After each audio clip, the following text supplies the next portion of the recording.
Good afternoon, everyone. This is my 15th video of physics. In this video, I am going to explain you three equations. You can see on the board, the first equation is V is equals to U plus AT. The second equation is S is equals to UT plus half AT square. And the third equation is V square is equals to U square plus 2AS. So, you can see only two equations on your board. So finally I am going to explain these two equations. So let's start.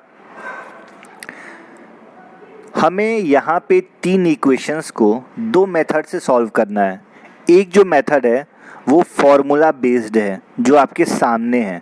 इस सभी equations फॉर्मूले के help से हमें derive करने हैं और यही तीन इक्वेशन आगे चल के मैं आपको दूसरा वीडियो दूंगा जिसमें आप ग्राफ के हेल्प से इन्हीं चीज़ों को डिराइव्ड करना है. तो एग्ज़ाम के पॉइंट ऑफ व्यू के लिए ये बहुत ही इम्पॉर्टेंट है. सो जैसा कि हम पढ़ चुके हैं ऑलरेडी कि एक्सलेरेशन का फॉर्मूला क्या होता है, change in velocity upon time. Change in velocity का फॉर्मूला क्या था, final velocity minus initial velocity. It means that V minus U upon time. So already we studied that A is equals to V minus U upon T.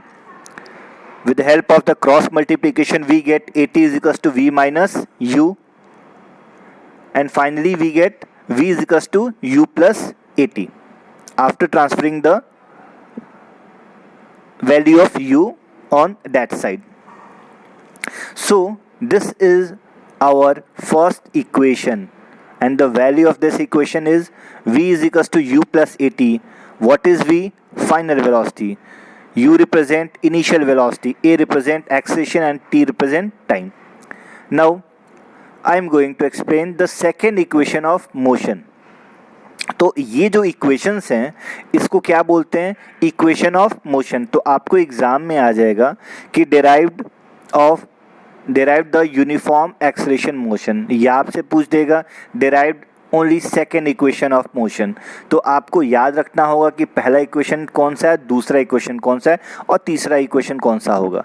तो second equation की बात करें तो simply हम जानते हैं कि एवरेज फाइंड करने का फॉर्मूला क्या होता है, वेलोसिटी का initial plus final velocity upon 2. Initial को फाइनल से ऐड करते हैं 2 से, दो वैल्यूज़ का एवरेज निकालने का तरीका. जैसे सिंपलेस्ट में होता है x प्लस वाई अपॉन 2. जैसे अगर 2 और 4 का एवरेज निकालने के लिए कह दे तो 2 प्लस 4 अपॉन 2. वैसे यहाँ पे दो वेलोसिटीज़ हैं तो उनका एवरेज निकालने का फॉर्मूला होता है u प्लस वी अपॉन 2. तो यहाँ से मैंने लिखा एवरेज वेलोसिटी, सॉरी ये यहाँ पे नहीं होगा. तो एवरेज वेलोसिटी का फॉर्मूला क्या मिला, जिसको मैंने इक्वेशन फर्स्ट लिखा u प्लस वी अपॉन 2. तो आपको एक इक्वेशन ये याद रखना है कि इसका यूज़ आप करोगे, सॉरी फॉर्मूले को आपको याद रखना है जिसका आप यूज़ करने वाले हो. सिंपल वे में अगर हम जानते हैं कि स्पीड इज इक्वल्स टू क्या होता है, डिस्टेंस अपॉन टाइम. तो डिस्टेंस क्या होता है, स्पीड इनटू टाइम या वेलोसिटी इनटू टाइम. उसी इक्वेशन को हम इस तरीके से भी लिख सकते हैं कि distance travelled is equals to average velocity into time. जिसको सिंपल वे में बोले तो हमें पता है कि distance is equals to velocity into time होता है. वही इक्वेशन जब एवरेज वेलोसिटी के फॉर्मेट में लिखा जाएगा तो लिखा जा सकता है. डिस्टेंस को हमने रिप्रेजेंट कर दिया एस से. आप डी से लिखो, एस से लिखो, कोई फ़र्क नहीं है, बट बुक्स में एनसीईआरटी के एस का यूज़ किया हुआ है. एवरेज वेलोसिटी पहले इक्वेशन से हम देख सकते हैं कि इसकी वैल्यू थी u प्लस वी अपॉन 2, जैसा कि मैंने यहाँ लिख दिया. और टाइम को किससे रिप्रेजेंट करते हैं, t. तो यहाँ पे फ्रॉम इक्वेशन फर्स्ट के हेल्प से हमें u plus v upon 2 into t मिला. अब पहले इक्वेशन में ऑलरेडी डिराइव कर चुके हैं कि v की भी कुछ वैल्यू होती है u प्लस ए टी. तो यहाँ पे आए अगर तो हमें पता है we know that v is equals to u plus a t from equation first. तो s को रिप्रेजेंट कर रहे हैं, डिस्टेंस को रिप्रेजेंट कर रहा है. जहाँ पे v है ना वहाँ पे u प्लस ए टी को पुट कर दो आप. तो मैंने v के जगह पे u plus a T put कर दिया. बाकी एज यूजुअल वैसे ही सब कुछ है. तो u plus you 2u plus a T upon 2. तो ये होल में डिवीजन है 2 का, बाहर t बैठा हुआ है. जैसे ही ब्रैकेट ओपन करेंगे तो टी का मल्टीप्लिकेशन इससे भी होगा और इससे भी होगा, तो क्या मिलेगा 2ut प्लस at स्क्वायर, और ये होल डिवीज़न है ना 2 से, तो जब पार्शली इसको डिवाइड करेंगे तो क्या होगा 2u2 अपॉन 2 और इससे भी at स्क्वायर अपॉन 2। तो होल डिवीज़न को मैंने पार्शली अलग अलग कर दिया यहाँ पे। तो हमें क्या मिला, 2 से 2 जब कैंसिल आउट होगा तो मिलेगा क्या, ut मिलेगा, और यहाँ पे क्या मिलेगा, हाफ at स्क्वायर मिलेगा। यही हमारा सेकेंड इक्वेशन ऑफ मोशन कहा जाता है। अब बात है थर्ड इक्वेशन प्रूफ करने की, और अब आगे हम लोग थर्ड इक्वेशन ऑफ मोशन को डेराइव करेंगे। जैसा कि थर्ड इक्वेशन को के डेरिवेशन में हमें उन दोनों इक्वेशन का यूज़ करना है जो ऑलरेडी डेराइव्ड हो चुका था। पहला इक्वेशन जो हमने डेराइव किया था वो था v equals to u plus a t. यहाँ से t की वैल्यू अगर आप फाइंड आउट करोगे तो ट्रांसफ़र करने के बाद आपको मिलेगा v minus u upon a. मैंने इसको बना दिया first equation. Second equation already derived हो चुका था, जो था हमारा s is equals to, s यहाँ पे डिस्टेंस था, u t plus half at square. जहाँ भी आपको t दिख रहा है इस इक्वेशन में, वो फर्स्ट इक्वेशन के हेल्प से t की वैल्यू को पुट करेंगे। तो t के जगह पे v माइनस यू अपॉन ए, फिर यहाँ पे t स्क्वायर है तो सिर्फ t की जगह पे मैंने लिखा v माइनस यू अपॉन ए, और स्क्वायर तो इसका भी स्क्वायर कर दिया वैल्यू का, बाकी एज यूजुअल वैसे ही रह गया है। अब सॉल्व करते हैं। क्रॉस इसका ब्रैकेट ओपन करेंगे, मल्टीप्लिकेशन होगा U V minus you square upon ए।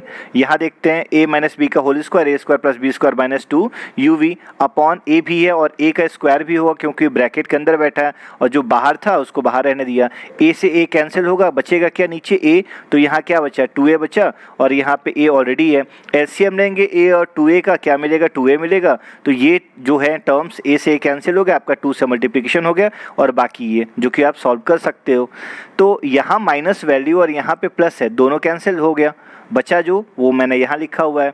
तो माइनस 2u स्क्वायर और प्लस u स्क्वायर, तो माइनस u स्क्वायर हो गया, और v स्क्वायर ऑलरेडी प्लस है उसको मैंने सामने लिख दिया, अपॉन 2a है तो 2a क्रॉस मल्टीप्लिकेशन किया तो 2as is equal to v square minus you square, और जब इसको ट्रांसफर किया तो v square equal to u square plus 2as मिला। ये हमारा थर्ड इक्वेशन था, जहाँ पे v फाइनल को रिप्रेजेंट करता है, u इनिशियल को, a एक्सेलेरेशन को, और s डिस्टेंस को। तो ये तीन जो इक्वेशंस आज हमने डेराइव्ड किया ये फॉर्मूला बेस्ड थे।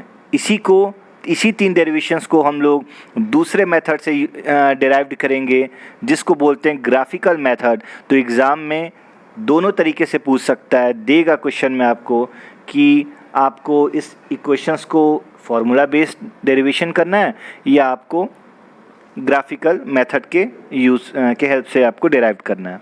Okay, thanks a lot.